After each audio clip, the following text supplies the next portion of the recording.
Ito po ang sekreto sa trading, forex trading, crypto trading, or any other trading, which is wala po talagang sekreto sa trading. So, all you need is first is the skill. Okay?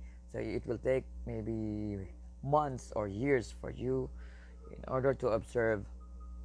Kailangan yung matutunan paano basahin ang market. Kumbaga, behavior ng market o galawan. Okay? So, skills. So, in having that skill, marami pong klase ng skill.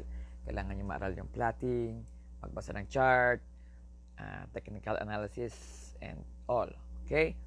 Number 2 is discipline. Okay, bakit mahalaga yung discipline is paano nyo i-apply yung napag-aralan nyo into reality.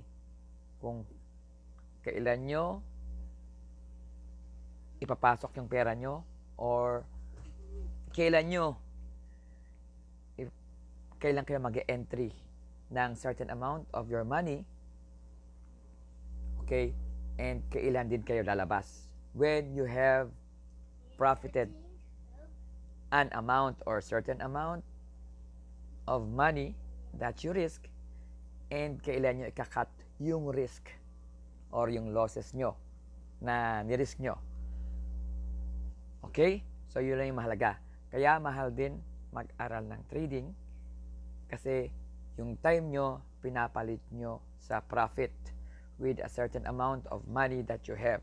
Okay? Kaya walang magtuturo sa inyo o kaya siya mahal kasi imbis na yung time nila ginagamit para magturo sa inyo is they'd rather learn further and apply yung oras nila sa pagkita imbis na i-invest nila yung oras nila sa pagtuturo sa inyo. Okay? So, who would ever give their free time to teach you when they can earn and make for a living or even attain their financial stability? Okay? So, for example, bibigyan ko ng example. Sa trading pala, may mga time frame yan. Okay? 24/7 or 24/5. Depende. Okay? Depende kung crypto kayo o forex o gold o whatever. So, you can apply all the knowledge in any trading if you know these fundamentals and basic. Okay? So, bigyan kayo ng example dito. Meron kayong time frame. Okay? Pwede kayo mag-trade ng 5 minutes, 15 minutes, per hour, per day, per week, per month, or even per year. Nasa nyo po yun. So, it's all about risk management. So, walang secret. So, example, bibigyan ko kayo. Okay, in trading, meron tinatawag na news.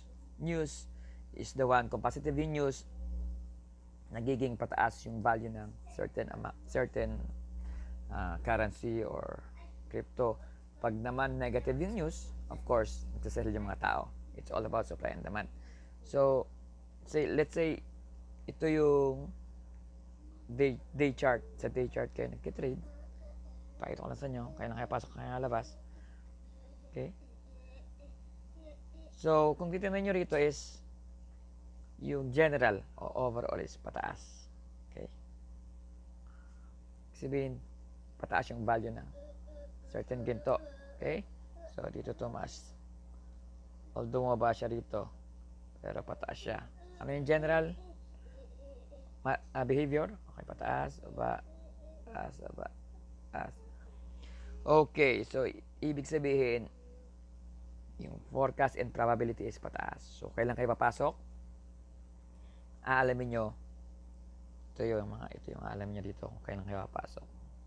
So, pinapag-aralan yan. Kaya mahalaga, kaya mahal din ang pag-aral sa trading kasi kung may pera kayo, okay, magbi-business kayo, nagkakapera kayo, nag-work kayo, in-exchange nyo yung time nyo and effort nyo sa possible na kita nyo dito, i-exchange nyo yung time nyo and effort nyo sa possible din nakita kung ano meron kayo. So, hanapin nyo yung mga conjunction. Okay? So, dito kayo papasok ngayon. Dito. Okay, so possible na mag-buy kayo. Okay? So, kung tumaas yan, multiply nyo yung amount ang ni-risk nyo times kung gaano kahaba yan. Okay? Kung may 1,000 pesos kayo, humaba ng humaba, pwedeng kumita yung 1,000. Yung 1,000 lang ni-risk nyo doon sa, let's say, 1 million nyo or 50,000 nyo na yung 1,000 nyo pwedeng maging kumita ng, let's say, 6,000. Okay? So, pag, let's say, nag-opposite yung direction, which kaya dapat alam nyo kailan mag-opposite, yung 1,000 nyo, pwede lang kayong mag-loss ng 1,000. Ganyan ang trading. So, over time, percentage ng total amount nyo yung i-risk nyo. So, over time, from your total amount, nag-risk kayo, natalo kayo ng 1%. Okay? Nanalo kayo ng 3%. Okay? Nanalo kayo ng 6%. Natalo kayo ng 2%.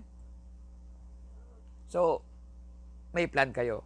May plan kayo ahead na in totality, let's say 6 months or 1 year or 2 years or 3 years, yung percentage ng panalo nyo doon sa total amount nyo, mas malaki yung panalo nyo versus sa talo. Bakit? Maraming natatalo. Diba? Bakit karami natatalo? So, if that's the question.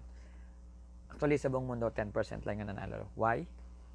Number 1, they don't want to learn. They don't have the skills. And number 2 is, yun nga, yung discipline. Kahit alam mo lahat yan, if you do not have that discipline to apply what you know, let's say, imbes na mag-antay kung pumasok dito, okay, so pumasok ka dito, greed ka, masyado kang greedy, okay, imbes na pumasok ka, andito pa lang siya, diba, pumasok ka na, wala pa yung mga confirmations and yung pinag-aralan mo yung sign kung kailan ka papasok. Yung highest probability. Ito, tumaas siya. Hindi siya bumaba. So, imbis na mag-loss ka ng maliit, ang laki ng loss mo. Okay? And instead of manalo ka ng malaki, natalo ka pa. Or maliit lang yung pinanalo mo. So, yun yung logic behind sa trading. Okay? So, if you have that skills and discipline, 99% or 100, you will grow your money. There's no doubt about it. Okay? So, dyan na nagkatalo. Skills and discipline.